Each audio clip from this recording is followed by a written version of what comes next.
Hello everyone, I'm Krasi and I will be looking at the 4 eclipses which will be taking place this year in 2021. There are 4.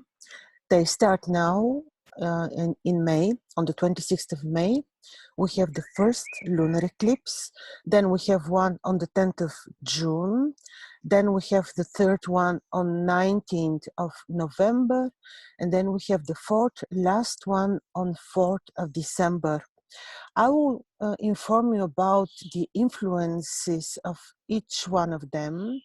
Actually, if you remember last year, we had 6 eclipses, and people say, the ancients say, that year with more than 4 eclipses is heavy year, and I don't have to convince you that the year was very, very heavy for every person on earth.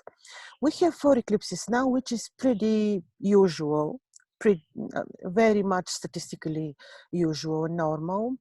All these 4 eclipses happen on the axis of sidereal, Scorpio, Taurus. Now, another thing to tell you. Actually, usually when I look at the eclipses, probably people who are not new to my channel know, I always look from the Babylonian perspective. Then I look at at what the right watch when the eclipse is taking place. Of course, I'm looking which side of the moon is being, let's say, darkened, and then I determine which countries will be influenced. Now I will look this time differently. First, because I'm not separating the eclipses and I don't look at each one of them separately, day by day. I want to look simply by the degree which they affect, because as you see the ancient sidereal astrology has to do a lot about degrees and fixed stars, and these eclipses certainly have influences and exchanged influences with fixed stars. Also, what we know is that the eclipses are portals. They open up to and allow something to enter and trigger events on Earth. So, of course, I will look also how these eclipses will influence us, and they happen. It's not so difficult to determine, because they are happening on the very same axis, all 4 of them. Now, I want to remind you that last year we had 6 eclipses, and half of them happened on the very same axis. So what will happen now is not very new to you, but maybe the other half of them last year took place on the axis of Sagittarius, Gemini. So it was complex and very, very hard, very difficult year. The energies were very hard. This year is a little bit well, easier. But another important thing to tell you is that when we experience eclipses, we cannot expect the energies of the eclipses to influence us straight away. They have impact on us for the next 3 to 6 to 1 years. In some cases, even 3 years after the eclipse, we can influence the influences of the impact of the eclipse. So keep in mind, what will be seen is not just something that will happen tomorrow after the eclipse, but it will take place. Be sure that now we are under the influences of the eclipses of 2020. So this is important to remember. So, of course, the axis of Taurus Scorpio is very much influenced. And let's see, what is this axis? This is the axis where we have the 2 very powerful royal stars. This is the star Aldebaran in the eye of the bull in the 15 degrees of Taurus, and then this is the star Antares, which is in the 15 degrees of Scorpio, the star in the stomach, on the belly of the celestial scorpion. Both are stars of power. This is being influenced. That is why people call this axis of money, and you see how the markets are being completely falling apart due to the fact that these eclipses are falling on this axis is particular. It doesn't matter whether the eclipse is lunar or solar. The lunar eclipse is happening when we have full moon situation. The solar eclipse is happening when we have conjunction between the moon and the sun, and then the sun is being darkened. So this is the thing. The ancients would say that the lunar eclipses, which is the case with the first one now on the 26th, are influencing more the people, the nation, and the solar eclipses are influencing more the rulers. Probably this is so. So the one on the 26th of May is lunar. It will certainly have impact on the people, on us, on the nations. The one on the 10th of July is solar. It is it is believed to be influencing the rulers. And then the one on the 19th of November is again lunar, and the one on the 4th of December is again solar. I will also tell you, well, let's start, and I will share my screen, then you will see better what I mean.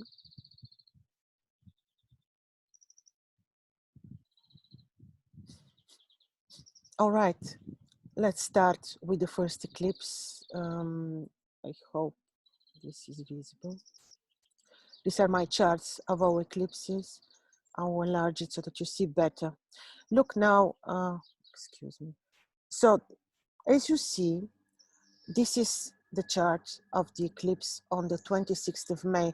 See, this is the moon in the 11 degrees of Scorpio, and this is the sun in the 11 degrees of Taurus. So this is the axis of the eclipse, and usually, of course, the lunar nodes, Ketu and Rahu, are participating in the eclipses. This is also pretty natural.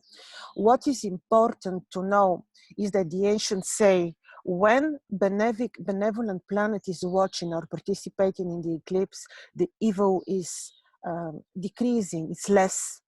So look, Venus is also in Taurus with Mercury, and also Jupiter is watching. Jupiter is aspecting. Doesn't matter that he is aspecting by square, he's aspecting. This is pretty good. Eclipses are not positive events. They are not positive events.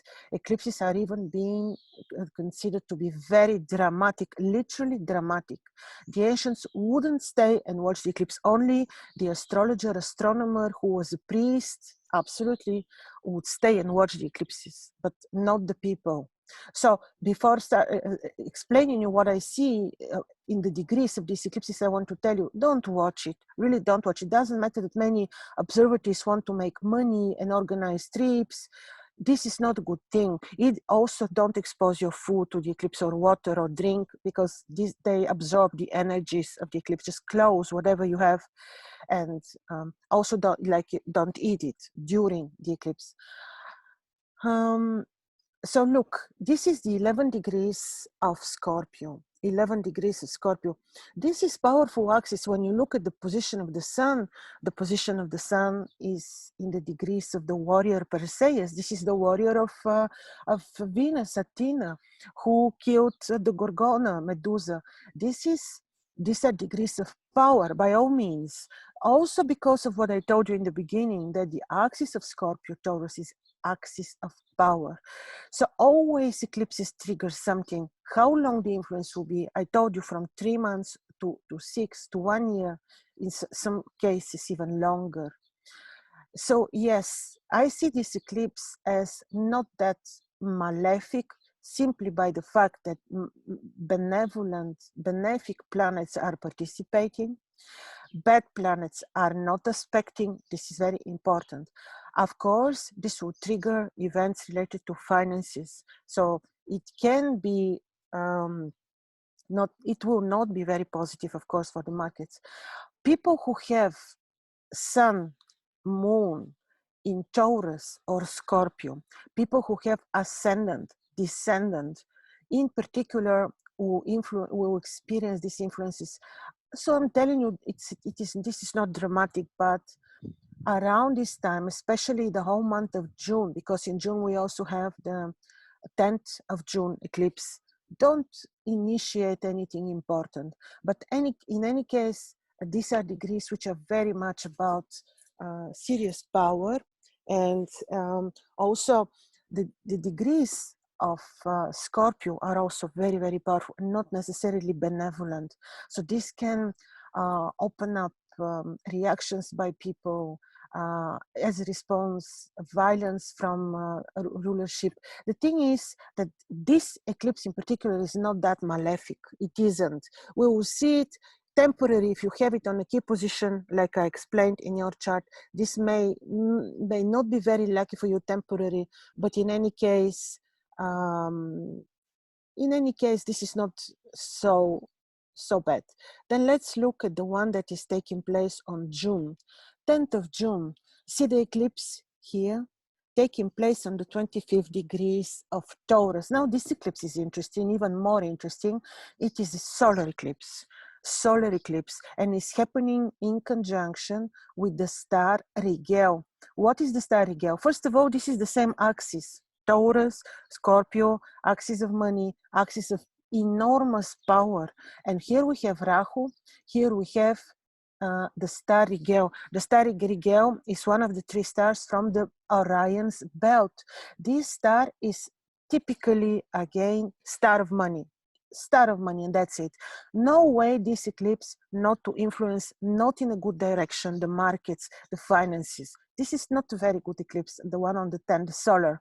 It will have impact on governments, rulership, and it will be like opening door for some issues with world finances, markets, pushing towards new financial systems. All this may be triggered as a door, as a gate, opening to these energies. This may be the case. Well, yes, Jupiter is watching, you see, but it's quite, the aspect is quite wide. So I don't see here big help from him. And then I want to show you the one which is happening on the 19th of November. Look, it is another lunar eclipse. Once again, the same axis. See, the moon will be in the 3rd degrees of Taurus and the sun will be in the 3rd degrees of Scorpio. See? We have planet watching, benevolent, this is Jupiter, but in the 29 degrees of Capricorn, where he is extremely weak, he can't do much to help. Venus here in the 18 degrees of Sagittarius is also watching, but she's in the nebula. Nebula is a cluster of stars which are like a cloud. Then also her influences are clouded, not completely powerful. So again, Venus will be weak. But what is happening? Look what the moon is in her degrees of exaltation with Rahu. Very powerful. The moon is extremely, extremely powerful. In the degrees of exaltation, well, yes, but where is the eclipse activated? In the Pleiades, the 7 sisters, in the Pleiades. What are they? In the ancient Babylon, the 7 sisters were called the 7 Subitu demons. They were demons, they were the guardians of Mars, Nergal, and they were extremely evil, extremely evil. If we would receive some mercy from Nergal, from Mars, from the Subitu demons, there were no such thing as mercy. So this was the thing. Well, let's look at the Greek mythology. What are the Pleiades? These are the 7 sisters. Merope was the one who disappearance. And then we also have the knowledge that they are witches. They are unpredictable. They are 7 women after all. Well, the father Atwas is a man, but he is the only one. And they were 7. They are young, beautiful women. Pretty unpredictable. Typical when 7 women are together, you can't predict anything. This is the thing, unpredictability. What is this eclipse going to unlock for us? The lunar one on 19th of November. Unpredictable stuff, unpredictable, very, well, fluctuating and absolutely unpredictable markets. It is about unpredictability. Well, I like the fact that this is the exaltation point of the moon, because people will have somehow power. They hopefully will not stay as victims forever, because actually, even though we're in the pre-era of Aquarius, the victimizing era of of Pisces is about to end, and people are awakening to understand their true power, which is that we are creators, very, very powerful. Hopefully this eclipse will trigger such thoughts and reactions, but still what he will trigger is unpredictability too.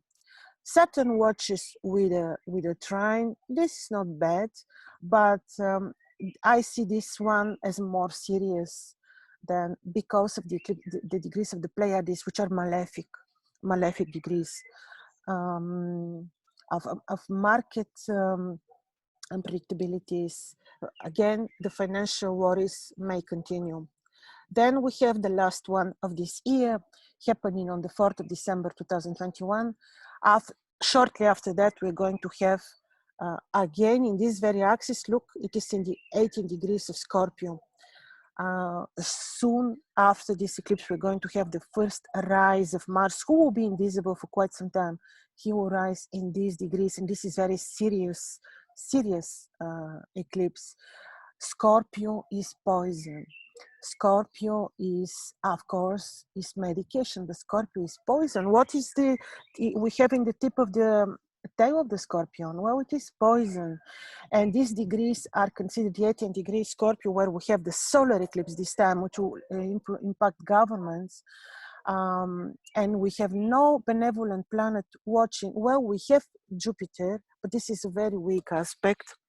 And well, Scorpio, these degrees the ancients describe as degrees which give power of people who are evil, who can misuse power. These 18 degrees in particular, these are not very good degrees. What they can trigger, well, world events which may be really not good for the people. People who took the poison may pass, or other related to the poison, and I'm not going to call it by name, may be triggered. So you still have time to think and not to listen to the media, and just try to stay away from the poison. You know what I mean? So this thing can trigger results to those who took it, and also some new governmental, I have no idea what types of dirty measures. We really need to be very careful, because this eclipse will unlock things like that, and we need to be very wise, very connected with the creator, and not to fall in the trap of any manipulation that they're going to serve us after this one in particular. Don't trust just anything. Research, this is my word. So let me repeat to you that when we are awake would mean what? To remember who we are, and who we are. We are children of the creator, and we are able to create with our thoughts, with our speech, and nothing should influence us, like in terms of manipulation. We shouldn't allow any manipulation to reach us by media. We need to listen only to our intuitions, because now is the time of the great awakening, understanding, remembering who we really are. So that is why nothing scary with these eclipses, but around the time of this eclipse until the appearance of the next lunar crescent is good to be careful. In particular, people who have Scorpio, Taurus ascendant, Scorpio, Taurus moon or sun need to be a little bit more careful, but not in dramatic in that. Remain very positive. If you feel that you are lacking this bright belief that we are very powerful creators and that nothing can harm us, then welcome the sun in the morning, say a prayer, and then you will start remembering who you really are. So I wish you all the best. I wish you not to be afraid of this at all, but of course to be wise, like in month of June, not to take any important initiatives, because it is really not the month, so to say, our luck, and there is too much unpredictability when this particular axis is activated. And stay away from the poison, you know what I mean. All the best.